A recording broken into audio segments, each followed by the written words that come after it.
steam carriage. At the palace? Whose carriage carries no family crest? Sometimes, the loudest entrance is made by the person everyone hoped would stay away. Did you hear that? Who would dare interrupt the sovereign's winter gala?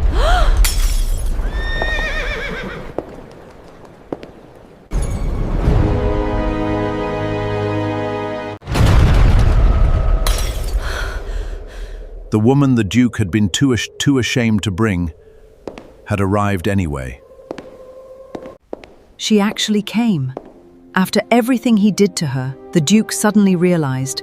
The wife he had humiliated in private was about to expose him with the truth.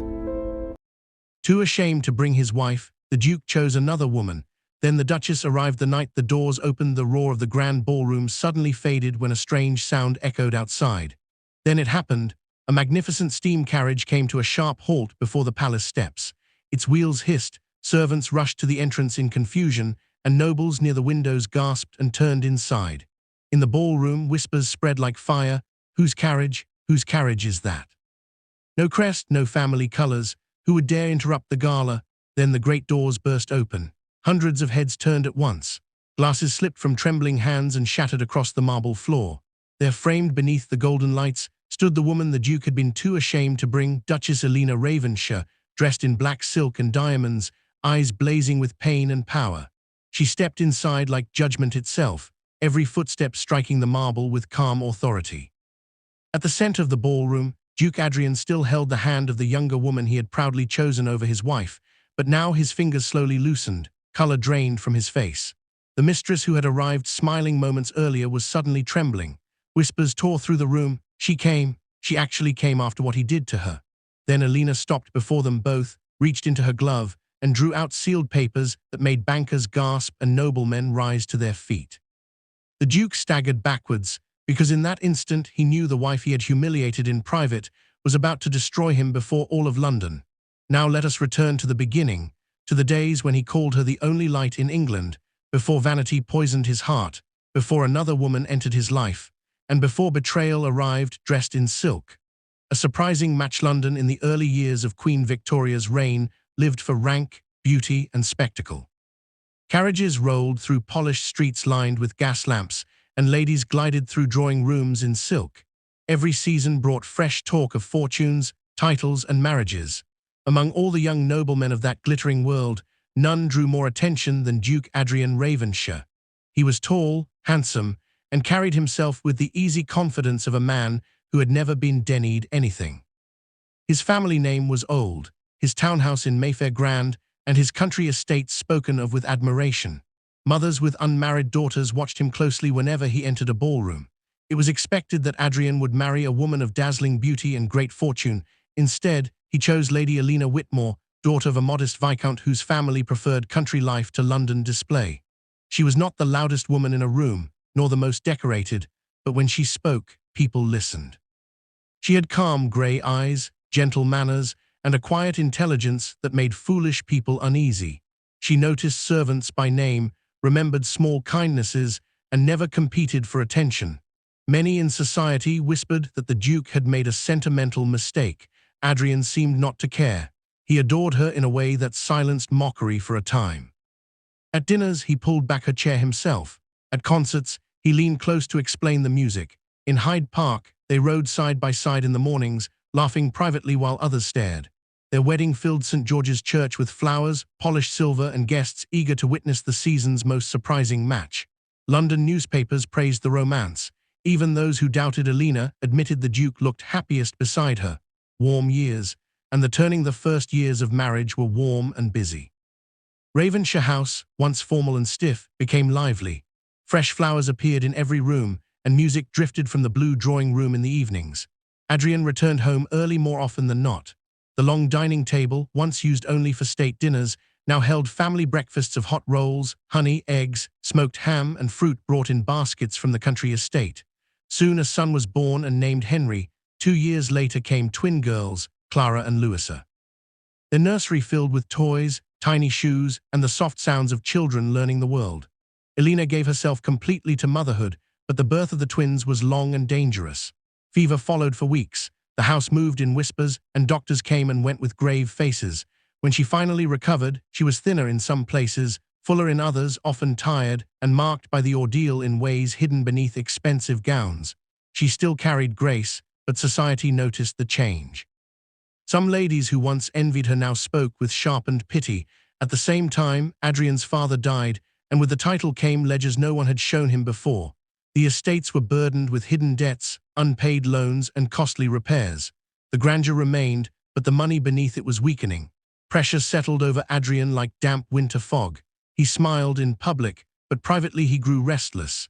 He began hearing every whisper he once ignored. At a dinner held in their own home, candlelight flickering over crystal glasses and roast pheasant, a guest remarked that motherhood had altered the Duchess more than expected. Another woman gave a quiet laugh across the table. Elena lowered her eyes. Adrian heard every word, but he said nothing. Once careless with money because he had never needed to think of it, he now lived under the weight of unpaid accounts, failing rents, and letters sealed with demands. Yet instead of cutting costs or accepting help, he clung harder to display. New coats arrived from tailors in Bond Street, 2 expensive horses were added to the stable, and fresh silver was ordered for dinners no one could truly afford. He hosted evenings of wine, oysters, pheasant, and music so London would continue believing Ravenshire remained untouchable. Elena saw the danger clearly. She spent quiet mornings at the writing desk, studying household ledgers, trimming waste where she could. She dismissed unnecessary flower orders, reduced imported delicacies, and sold a pair of emerald earrings gifted to her at marriage. She suggested delaying repairs to the orangery and letting unused town rooms remain closed through winter. Every idea was practical, calm, and meant to protect their future. Small daily cuts, Adrian received each suggestion as a wound. He told himself a husband who took guidance from his wife looked weak.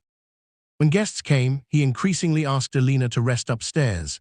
He said crowded rooms tired her. Since the twins, he claimed, the children needed her more than society did. At first, she believed him. Later, she understood he preferred being seen alone. If she entered a drawing room unexpectedly, conversations would pause just long enough for her to feel it. Adrian would smile tightly and ask if she should not be lying down. Business matters grew worse. One afternoon, as his solicitor discussed overdue loans in the library, Elena quietly pointed out a duplicate charge in the papers.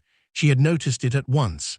Adrian snapped before the man could reply, saying the matter did not concern nursery minds and telling her to leave the room. The solicitor stared at the carpet while she walked out. Cruelty arrived in small daily cuts. At supper, when roast lamb, potatoes, and buttered carrots were set before them, Adrian watched her accept a second spoon of potatoes and remarked that country habits were hard to lose. Another evening, he laughed before visitors that motherhood had made his wife soft in more ways than one. Servants carrying dishes heard every word. Elena kept her posture straight, answered politely when spoken to, and never let tears appear before others. She endured for Henry, Clara, and Louisa. The deepest hurt came not from scandal, but from innocence. During breakfast, with porridge cooling in bowls and rain tapping against the windows, little Henry climbed onto his father's knee and asked why father no longer kissed mother good morning. Adrian stiffened, set the child down and said, "Boys must learn not to ask foolish questions." He left the room without touching either of them. Henry looked confused. Elena turned to the window so her son would not see her face. Around that time, London gained a new favorite in Miss Seraphina Vale. She was a young widow with bright laughter, daring gowns, and a talent for making men feel grander than they were. She praised Adrian's taste, admired his horses, and listened with delight to stories others had heard too often. Soon whispers spread through clubs and tea rooms that the Duke was seen with Miss Vale more than with his Duchess. One cold evening, Elena stood behind the curtain of an upstairs nursery window, candlelight warm behind her where the children played. Outside, Adrian bent with careful charm to help Seraphina into his carriage, then he climbed in beside her and drove away. The ledgers by lamplight pane changed Elena, but it did not weaken her mind. After the children were asleep and the house fell quiet, she began spending long evenings in the small morning room beside the library, where a coal fire burned low and only one lamp was kept lit to save oil. There, she opened estate ledgers. Adrian no longer bothered to read stacks of unpaid invoices, rent reports from tenants, and letters tied with ribbon from her late father's old business circle. What first seemed disorder soon revealed something worse. Ravenshire was not merely strained, it was bleeding. There were overdue loans hidden beneath new borrowing, repairs charged twice, wine bills fit for a prince, and unexplained withdrawals made through intermediaries. Adrian's constant need to appear prosperous had become ruinously expensive. If matters continued, Henry would inherit a title with little substance behind it. Clara and Louisa might receive nothing but polished silver and portraits of dead men. Elena sat for a long time with one hand resting on the papers. Anger came, then fear, then a steadier feeling stronger than both. She would not let her children be sacrificed to vanity. The next week, she sold a velvet case of jewels she had not worn in months, emerald drops, a diamond brooch, and 2 bracelets, passed discreetly through a trusted jeweler who knew when silence was worth more than gems. With that money, she began where her father had once taught her fortunes were truly made, in movement, goods, and timing. Through careful agents, she purchased shares in wool shipments heading north, then small positions in tea imports arriving through London docks. She placed funds into a textile mill outside Manchester whose machines were doubling output. Later, she risked money on an engineering concern experimenting with improved steam road carriages. Society laughed at such noisy inventions and laughed harder at the thought of a duchess meddling in trade. Elena never heard the laughter directly and had no need to answer it. Letters began arriving marked with figures rather than pleasantries. She learned freight rates, harvest patterns, tariffs, and which men could be trusted only when contracts were precise. Her profits, modest at first, grew with each wise decision. A pattern in the numbers. While studying Ravenshire accounts, she noticed another pattern. Payments authorized by Lord Cedric Pembroke, Adrian's oldest companion and estate advisor, were oddly frequent and poorly explained. Cedric had charm enough to pass in any drawing room and manners polished enough to be believed, yet numbers betrayed him. Funds were being diverted through shell firms, land valuations were manipulated, and debts were positioned to force future sales. When she followed the trail further, another name appeared repeatedly through coded references and purchased luxuries. Miss Seraphina Vale. Cedric and Seraphina were working together. Seraphina kept Adrian dazzled and distracted, while Cedric prepared to strip Ravenshire once bankruptcy came. Elena moved carefully after that. She obtained copies of signatures from clerks, collected loan papers, and paid dismissed servants for truthful statements about conversations overheard. In a false drawer of a side cabinet, she found bank slips Cedric thought hidden forever. Each piece was placed in order inside a locked leather case. At home, Adrian continued speaking to her as though she were an expense rather than a person. He mocked her silence, praised Seraphina's wit, and never once asked how recent bills had been settled. One rainy afternoon, Elena signed a fresh set of investment papers brought by courier. The returns from her ventures now exceeded Adrian's yearly personal income. She blotted the ink, folded the documents neatly, and placed them inside a locked desk beside evidence that could destroy the men who underestimated her. The Sovereign Winter Gala. When invitations to the Sovereign Winter Gala were delivered across London, the city stirred with fresh excitement. It was the grandest gathering of the season, held in a palace ballroom where chandeliers blazed like captured stars and every polished floor reflected silk, medals, and diamonds. Ministers attended, foreign guests observed, and noble families measured one another with smiles that hid sharp intentions. To arrive beside one's wife was a sign of order, honor, and strength. To appear with another woman while one's wife lived was not merely rude, it was war spoken in public. At Ravenshire House, the invitation lay beside the silver coffee service at breakfast. Toast cooled, untouched. Adrian unfolded his newspaper as though discussing the weather rather than dignity. Without lifting his eyes, he informed Elena she would not be attending. He said the palace staircase was long. He said crowds no longer suited her condition. He said London could be tiring after children. Elena held her teacup steady, though her fingers tightened around the handle. She asked no questions because the truth was already plain. By noon, whispers had begun in drawing rooms and modistes' shops. By afternoon, gentlemen's clubs repeated it as fact. By evening, all London knew the Duke of Ravenshire intended to attend the gala with Miss Seraphina Vale on his arm. Some called it boldness, most called it shameful. Even within the house, servants could not hide their distress. The housekeeper dabbed her eyes in the pantry, and a maid muttered that no decent man would treat the mother of his children so, though footmen who polished Adrian's carriage lamps worked in grim silence.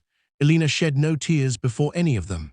Instead, she rose after supper and asked her maid to bring down the sapphire gown stored in cedar paper at the back of a wardrobe.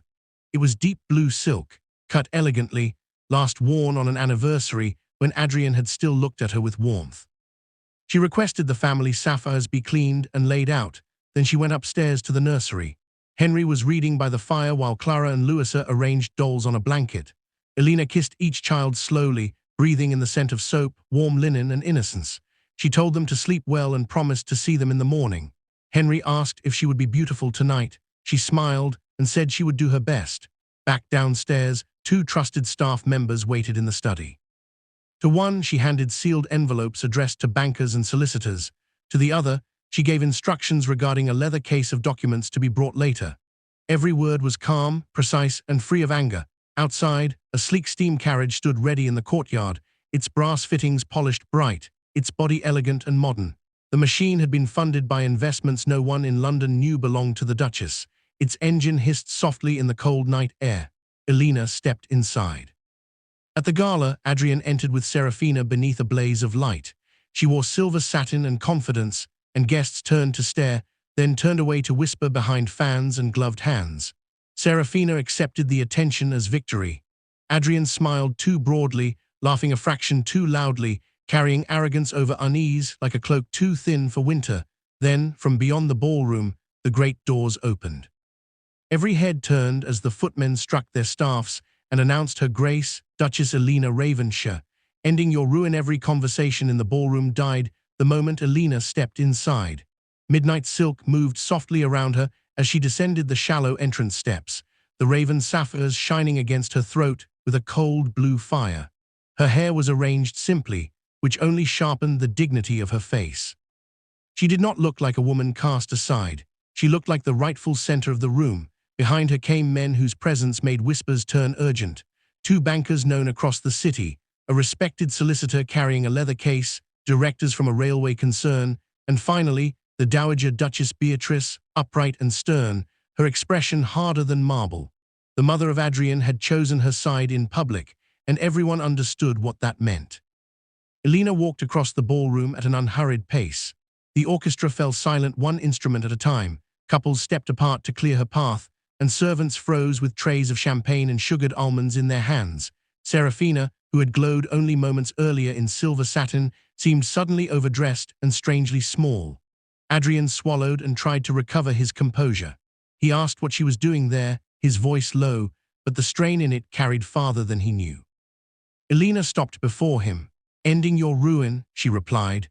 The solicitor opened the leather case. Papers were handed first to Adrian, then to the master of ceremonies, then to 2 gentlemen of influence standing nearby. Elena spoke clearly enough for those nearest to hear, and those farther away leaned in for every word. Lord Cedric Pembroke had forged accounts and diverted estate funds through false companies. Miss Serafina Vale had purchased jewels and settled gaming debts using Adrian's name and credit. Ravenshire House, its staff, and its lands would have collapsed under creditors months earlier if Elena's private investments had not secretly paid bills, covered wages, and preserved the family estate. Gasps broke across the hall like sudden wind. Ladies clutched fans to their lips. Men reached for spectacles. Adrian looked down at figures and signatures he recognized too late. Cedric, pale and sweating, attempted to slip through the crowd toward a side exit, but 2 officers waiting near the doors stepped forward and took him by the arms before he reached the handle. His protests only fed the spectacle. Serafina's face twisted with fury. She pointed at Adrian and cried that he had promised marriage, a title, and freedom from his dull wife. The nearest guests recoiled, as though scandal itself might stain their sleeves. Those who had flattered her minutes before now turned away. Then another sound entered the silence, the quick steps of a child running. Little Henry broke from beside the Dowager Duchess and hurried to his mother. Clara and Louisa followed, clutching each other's hands. Elena knelt just long enough to gather them close. Then Henry looked up at Adrian with clear, wounded eyes and asked if he was done hurting Mama now. No one moved. Even the chandeliers seemed to hold their breath. Elena rose slowly. She removed her wedding ring, the gold warm from her hand, and placed it into Adrian's trembling palm. You were never ashamed of me. You were ashamed that goodness made you look small." Adrian's mouth opened, but no words came. Elena turned, gathered her children, and walked toward the doors with calm grace. The orchestra remained frozen. London's finest watched the Duke of Ravenshire stand in the middle of splendor with a ring in his hand and nothing left that mattered. After the gala by sunrise, London had already decided the meaning of the previous night. Newspaper boys shouted headlines through damp streets, praising the courage and intelligence of the Duchess, who had saved a great house while being dishonored by its master. In coffee rooms and drawing rooms alike, people repeated every detail with delight sharpened by cruelty. The Duke of Ravenshire, once welcomed everywhere, became the favorite subject of mockery. Invitations quietly stopped arriving. Men who had laughed beside him crossed streets to avoid greeting him. Women who once chased his notice spoke of him with thin smiles and raised brows. Miss Seraphina Vale vanished within days, fleeing to the continent with trunks half-packed and creditors at her heels. Lord Cedric Pembroke, stripped of charm once his fraud was known, was led through court doors beneath the stare of strangers.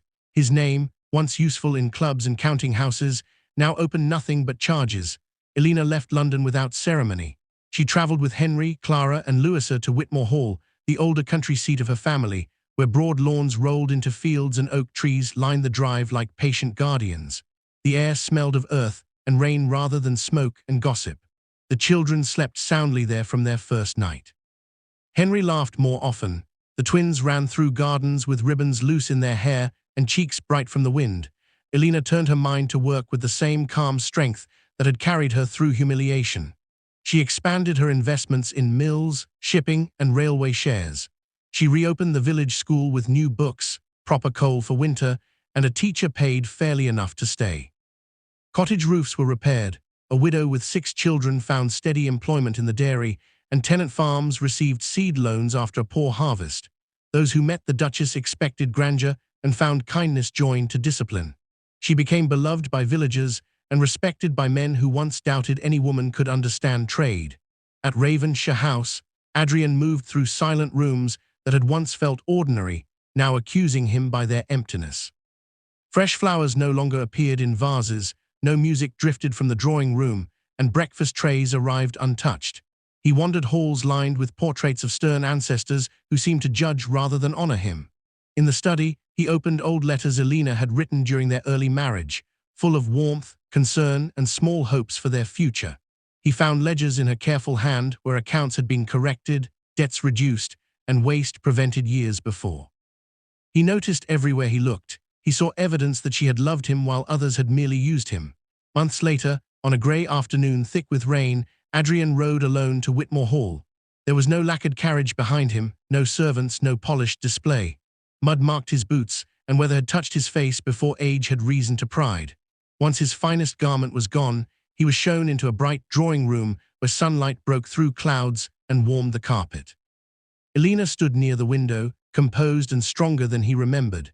She did not tremble, she did not rush, she simply asked what he wished to say. Whether forgiveness lived in her heart remained known only to her, for titles may open gates, command bows, and summon crowds, but once trust is broken, even a duke may stand outside forever. If you like this video, like and subscribe to this channel for more.